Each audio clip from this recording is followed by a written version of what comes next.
Rebels. Week 6 football game. It's the final regular season home game of the season. It's a little unfortunate. I mean, it has been a fun season. Yes, it hasn't been the best start for Howell, but it's been fun to watch. It's been exciting moments. There has been some down moments, but again, it's been a really fun season. I'm Matthew Kaufman, Eric Kaufman, Grace Angiusi. We'll be joined by Grace and Michaela in just a couple of minutes. You know, this is really, as much as we hate to see it come to an end, it is an exciting time because we get through the first part of the school year, really, and now we're getting to the tail end of the season. Yeah, and that could be a great offseason. That leads to, as we talked about at the beginning of the season, the bonding starts for the next season, the offseason, getting into training. That all starts next week. All right, well, let's send it over to Grace and Michaela for today's 1 Minute Write-Up. It's week 6 of the Howell High School football season as the Rebels take on the Southern Regional Rams for the last home game of the regular season. Egan Nelms balled out last week, throwing 2 touchdowns and 119 yards. Quanta Jesus ran for 2 touchdowns in the 30-27 victory over the Braves. On the other side of the ball, Ryan Cross gets the game-winning interception on his first career varsity play, leading to the first Rebel victory of the season.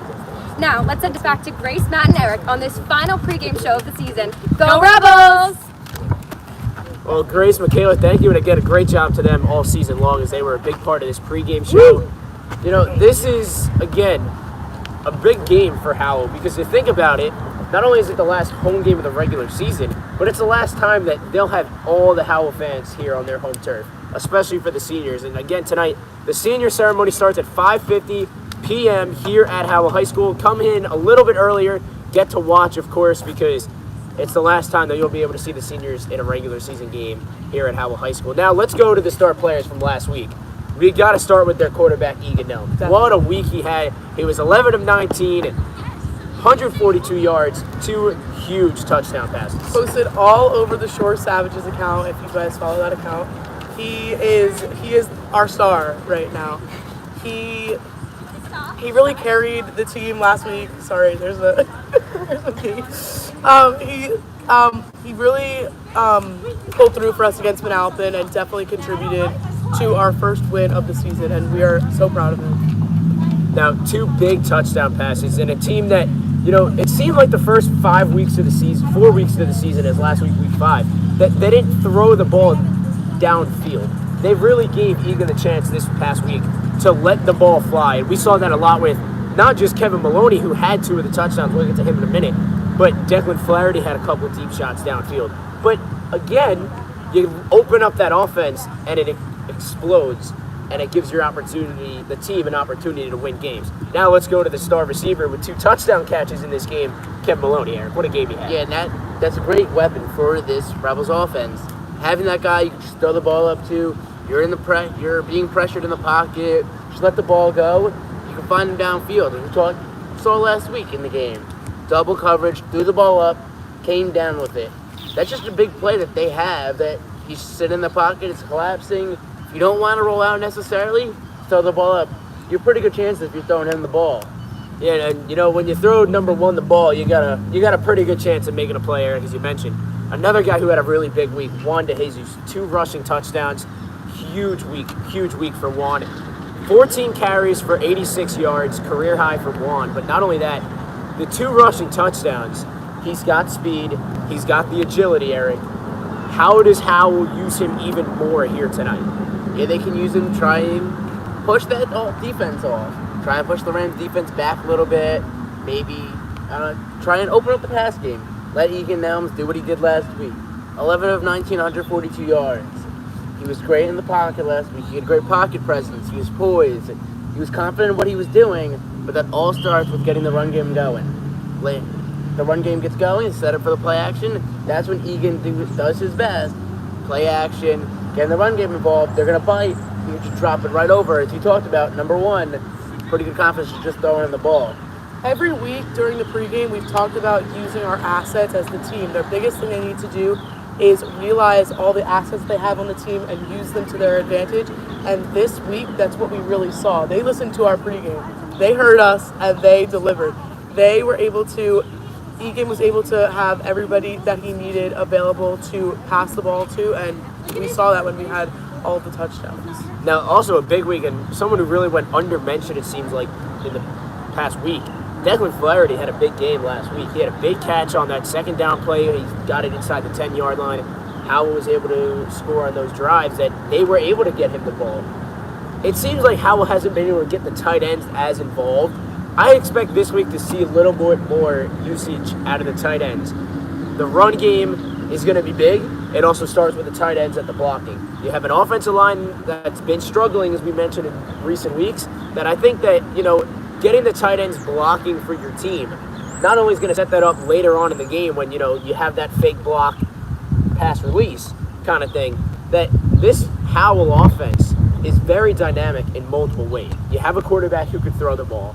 He's a week off the ankle sprain. He looked pretty good last week. I mean, definitely. For someone who had an ankle sprain, he was on crutches on Monday and Tuesday. Now that he's off crutches, he was moving around in that pocket well. Eric, as you mentioned, the pocket presence that he had last week against Manalapan. But you look at what we saw from last week, right? You were able to put up 30 points as a team. You haven't done that yet this season. Mm-hmm. You haven't put up more than 21 points in a season. They missed 2 field goals, yes. They also failed on the extra point conversions, 2-point conversions. How do you take that to this week, knowing that Southern Regional got blown out last week by Toms River North, that you have to be able to kick the extra point this week and get the 2-point conversions if that's necessary? I think, honestly, hate to say it, but, mistakes are expected. Nobody's going to have a perfect game. So, especially with a team that's had 1 win so far the whole season, mistakes are expected, but it's the way that we come back from them. We don't let the mistakes affect the entire game, because that's when Howell really was picking up. But towards the end of the game, I was on the field. Everyone was hyped, and that's when you really pick it up. You don't let, even though we went into halftime winning 18-14, you still don't let that get over our head. But also, even if we weren't, we saw Manalapan. It didn't let Manalapan. It didn't stop them, because the game was so neck and neck throughout the whole way. Even literally towards the end, until Ryan Cross's interception. Now, you mentioned Ryan Cross's interception. Eric, what a huge way to have your first moment shine on the varsity field level. First play on defense as a varsity player, and you come up with a game-winning interception. That's, to me, like catching the final seconds of a Super Bowl game-winning touchdown. Like you're set on varsity. And that can be a big difference. Being on varsity, that shows you what you have for next year. They can put him in different spots. He shows that he can play at this level, and he can play under the Knights on Fridays. And it was sort of a surprise. You would think that maybe coach would be like, okay, I have a player that hasn't played at all this season. Why put him in the game that we really have a chance to win? But you know what? Coach gave him a chance, and he proved to himself that he could play at this level. So now I don't think he'll be leaving anytime soon. As you said, it's the closing moments. Big players make big plays in big moments. Now, you have, of course, we've mentioned before, right? The opportunities that this team has had throughout the season. Eric, this is a team that's had opportunities to win week after week.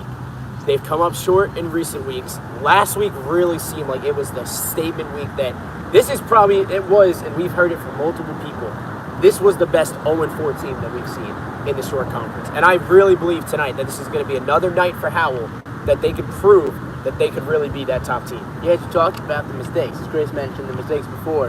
You want to keep the mistakes to a minimal. The game mostly goes off of, if you make the least amount of mistakes, then you're probably going to win the football game. That's what they got to do tonight, keep the mistakes to a minimum. And again, take advantage of the other team's weaknesses, you know what I mean? They're, Howell we've won one game. This other, the Rams, they just came from a terrible loss, and the Rebels can take that to their advantage. They might be down, or they might be coming for blood. So you never know, but the Rebels should take it to their advantage, because that could really help them win. It's a good thing. Beat their bad teams when they're down. Yeah. A big boost of confidence as they won last week. That shows them that they can beat some of these teams. As the Rams, they lost last week. They're down a little bit. They're fighting hard.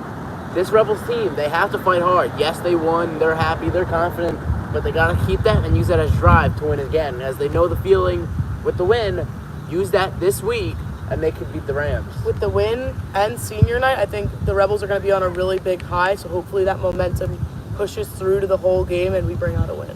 Now, you look back to last week, right? It's all about got the first win. Everyone's excited. They're hyped up. They're partying in the locker room after the game. They're dancing. They're blasting the music. Go into this week, and you're playing a team that coming off a tough loss, right? 42-6. That's not easy to come back from, you know. Big energy difference. So we know that this Southern Regional Rams team wants to bounce back. Howell's wanted to bounce back after starting the season 0-4, right? You get your first win last week. What seemed like it changed for Howell from the first 3-4 weeks of the season to week 5 last week when they were able to pick up their first dub? I feel like they were able to push the ball downfield more. The run game, they were getting to the second level. They were setting the edge so that they can run right through. That's a big difference. He was able to be in the pocket longer. He didn't have to scramble every play. I feel like the offensive line took a big step this last week. Also with mindset and momentum, like it's not always about the physical aspect of the sport. The Rebels could have easily have said, we've lost all season, who cares, another loss, whatever. But they really kept with the momentum they had throughout the game, and they knew they could bring out a win if they really tried, and they did, and that's how we saw the Rebels bring their first win. Now, they were down 14-0 at one point. Egan Nelms, they took the team down the field. Egan threw the pick 6 that was just, it seemed like it silenced the crowd. And that's something that you never want to have happen, you know, especially with the energy that was brought just for homecoming night last Friday. Just everybody was here, and the place was rocking, and we were packed. And then the pick 6, and it just took out the energy. To go back on the field and put up 18 unanswered points, it's incredible for what this team did and how they rallied. You could see the frustration in previous weeks. It really came last week where they were on the sideline. They were talking to each other, going over plays, talking to the coaching staff. That's the type of team that you want to have throughout the season. And that's a team that's going to be successful, especially here tonight. Again, coming off a big win, you want to keep that going, make it a 2-game win streak. And Eric, you mentioned the offensive line. It really did a great job last week. I mean, you know Egan's obviously got the ankle sprain, but no matter what, you still got to protect your quarterback. Yeah, with the ankle sprain, he was limited to what he was doing scrambling-wise, but the plays that he did scramble, he did do pretty well on. The ankle, he didn't seem to have many issues during the plays, maybe after the plays, limping a little bit. But he did seem that he did have a little bit more time than he normally does. And maybe that offensive line did have a little bit more drive. You know, our quarterback, he's down, he's a little bit hurt, he can't scramble as much. We got to do our job and keep our ground. They knew they had to protect him, so they really came together as a team, and they got the job done. Now, the one thing that they do got to fix out of everything, the defensive penalties. Their first drive that Manalapan had took pretty much from most all the rest of the first quarter to the beginning of the second quarter. But it all started on a 3rd down pass interference, which was a questionable call, but it could have been either way again. They get a pass interference on 3rd down, then you give them 1st and 5 on an offsides penalty on defense. But just throughout the game, there were constant, encroachment penalties, defensive penalties that in the end could really come out and bite you in the butt. And you don't want that as a team. You want to be able to stay efficient throughout the season.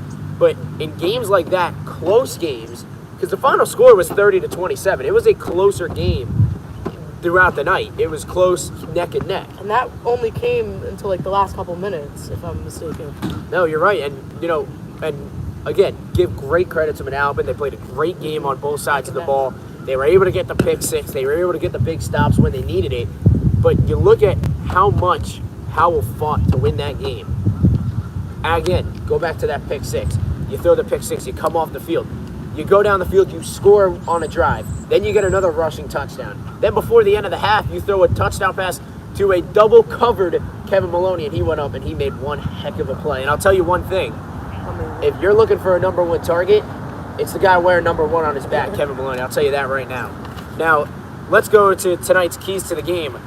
We already mentioned it. You got to stay away from penalties if you're Howell. That's the biggest thing of the night, I think, on both sides of the ball, offense and defense. Yeah, they got to stay disciplined. That was what you talked about. They had issues in the first quarter last week and part of the second quarter.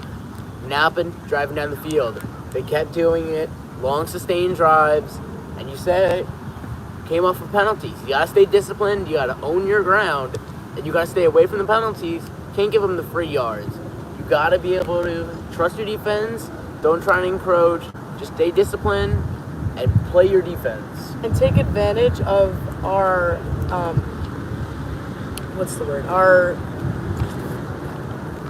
Sure, opportunities, yeah, but like our assets, that's what I was going to say. Take advantage of our assets, because as we did last game, that really showed we took advantage of Kevin Maloney not even being open, but having the opportunity. Double coverage. To possibly get the ball. We have to keep taking advantage of that, and that's how we're going to win. Now, the other thing is they got to be able to get off the field defensively on third down. That's a big key tonight. If you could get off the field on third down and force the Southern Regional Rams team to punt, you're going to have a big offensive night, I think. And the biggest thing is when you get the ball back, especially after the punt, right, you're forcing your offense to go down the field and put up points. You're not asking them, you're forcing them to put points on the board. You know that your team defensively just got to stop. You got to play the way that your defense did, and that is well enough to get the team off the field. On the Rams side of the ball, they got to bounce back after a tough loss last week. It's not easy bouncing back, after a 42-6 loss, but they got to find a way to win here tonight. Like I said before about the Rebels and how this was our first win last week. If the Rams have the same mentality that we did, they have an opportunity to win tonight's game. They have to not get in their head about the loss last week, even though it was a tough loss. If they really have the mentality that they can win the game, then they'll all work together and they really have an opportunity to win. They got to shake it off like Taylor Swift, right? Yeah. And the other thing, and the last thing before we let you go, is you got to stay away from the turnovers. That's for both teams, right? We saw them in Alapin last week. They turned it over. Howell capitalized. When Howell turns the ball over, Alapin obviously capitalized with the 99-yard pick six. For both teams tonight, stay away from the turnovers, and you'll have a really exciting game. Hopefully. But you can come out with a win also. Yeah, that'd be a big part. Well, I'm Matthew Kaufman. For Grace St. Druzy, Eric Kaufman, our amazing crew. Big special thanks to Michaela and Grace for the write-ups throughout the season. Dan Zavolansky for our camera guy, and of course our advisor, Mr. Jordan, our vice principal here at Howell High School, Mr. Post, Mr. Browerman, and our athletic director, Mr. Meehan. That's going to wrap up the pre-games throughout the regular season. We hope to see you for a playoff game. We will see you at 6:30 in the booth for kickoff. We're saying so long, and don't forget 5:50. Be here, be live on the YouTube channel for tonight's senior ceremony. Enjoy the game, everybody. Go Rebels!